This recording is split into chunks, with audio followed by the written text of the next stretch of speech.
Sandrone is one of the few Fatui Harbinger that we haven't actively met, at least until we hit Not Cry. And while if you're like me who already went through Not Cry's story quest, I'm pretty sure I think many of us actually got a bit of a liking towards Sandrone herself, especially with her interaction with Columbina. So currently we do have a bit of a pre-release information regarding Sandrone. Honestly, it has been forever, and thank God there are information that she may be playable in the future patches of Not Cry. But currently there are some exciting early information about her, which is why we're going to be shining a bit of a spotlight onto Sandrone herself in today's video. Now again, it is all pre-release discussion, so take everything we discuss here with a grain of salt. Loma and Flint, as well as so many other amazing Not Cry character, is coming pretty soon, and I know that many of you are trying to get them. So if you're planning to swipe for pooling, then don't forget to check out Loot Bar. If you know me, I've been recommending you guys Loot Bar before, since you can always save almost a 25% on all of your top-ups. With over 100,000 orders and so many good reviews at this point, you can be sure that Loot Bar is trustworthy. Here you can see my order receipts of all of my top-ups that I have done. A 6.0 is the anniversary patch. Loot Bar is holding a special discount for the all-in-one bundle, and it's actually a pretty nice discount. Other than that, you will also be able to claim 15% coupon as well as 3% coupons for the rewards as well. So guys, be sure to check out Loot Bar through the link in my description, as it can be a great way for you to save your money, especially if you are topping up a large amount. Alright, if you went through the story quest, you've seen Sandrone in a bit of a fighting actions. I'm pretty sure many of us are going to be guessing her element, which is going to be Geo, while her character design herself does have a bit of a Geo element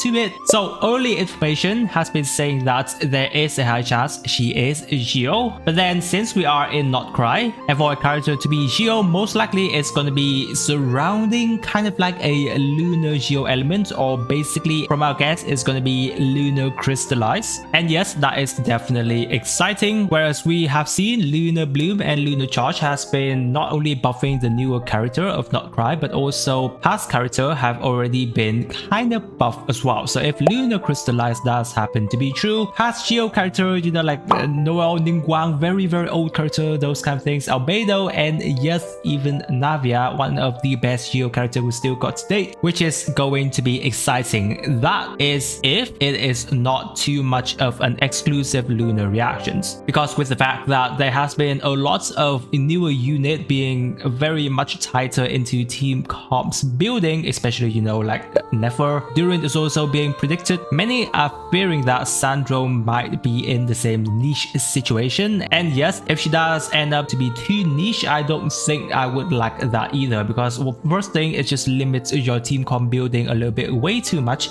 Secondly, it is a lot harder for more free-to-play player to get access to the overall best team of that specific character, because generally they will be locked behind very specific 5-star support for them to unlock their maximum potential. Again, Nefer is going to be a largely character example that we're making referencing to, and obviously this has been going on since the Natlin patches, like Skirk, Escoffier, Lali, those kind of character. But again, it is all prediction at the current point. Other speculation has been suggesting that she will summon Pelonia and generate automation based buff. Maybe her shots fueling attacks instead of basic shields, or convert shields into team buffs, or maybe the shots also turn into ammo type like Navia, but even more specialized, something like that, and packed with flashier mechanics. Well, obviously the only almost concrete information about Sandrone at the current point is that she will most likely fight alongside with Pelonia, or have Pelonia being on the field doing all the dirty works for her, mostly similar to how Chiori's got her door up, but I think Pelonia is going to be doing a lot better job because of how powerful the puppet actually is. Alright, now some of you may remember that we got info before about lunar reactions requiring Hydro as one of the opposite reactions. While it has been true up until this point for Lunar Bloom and Lunar Charge, so the question remains, will Lunar-Crystalized require Hydro if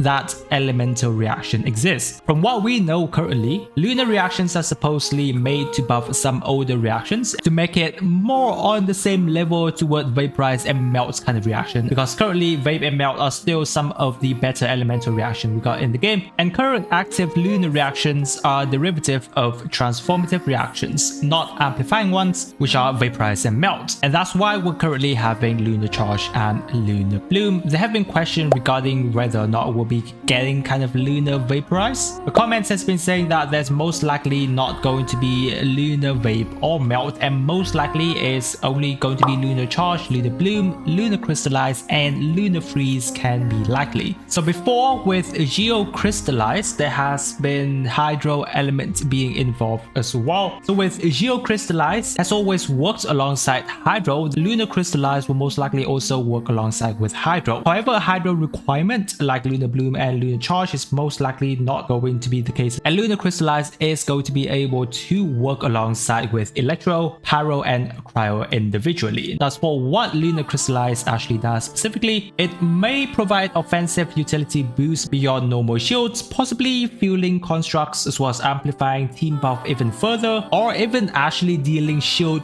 pop damage whenever your enemy hits the shield of your active character as well. Again, these are all speculations, but I am very excited if lunar crystallized does happen, because it is one of the ways that Genshin can actually go ahead and buff Geo even further, also allowing past Geo character to shine a little bit more, because honestly they are in the forgotten zone at the current point already. So currently from the speculation about Sandrone, her upside could be the first new Geo character that is potentially going to be a DPS and support, which is definitely nice, and after Shalonen we haven't got any Geo character officially being announced, so that can be exciting. Also, there is going to be the potential of metasizing the shield and construct gameplay once again, and she could have access to certain universal buff to specific lunar crystallized as well, being that she's most likely going to be the first character that bring lunar crystallized into the game, if that does happen to be a reaction itself. But the downside again is, of course, if lunar crystallized only surrounds Sandrone, mostly it could leave older Geo unit being in the dust, which again is sad. But while her banner is still being planned, probably very far away, most likely in the late 6.0 patches, or the lunar patches, probably at least around 6.4 to 6.6. Columbina will most likely be around 6.3, since that is usually the pattern. We will get more information by 6.4 most likely, as that is the Chinese New Year. So around that patch, it's likely going to be a leeway character, and then afterward maybe it's going to be Varka and then to Sandrone as well. So yeah, as it is expected, she is quite a long way away, but the fact that she is the character that we can potentially go ahead and play is quite exciting. So guys, that's everything I currently have regarding Sandrone. I know many of us are excited for Sandrone. I am myself as well. Leave it down in the comment section what you guys think are going to be the potential kit for Sandrone, and what you would like to see if she does become a playable character. If you're new to the channel guys, don't forget to subscribe to the channel to not miss out on my future Genshin videos. With that, I wish you a super day, and I'll catch you on my next video.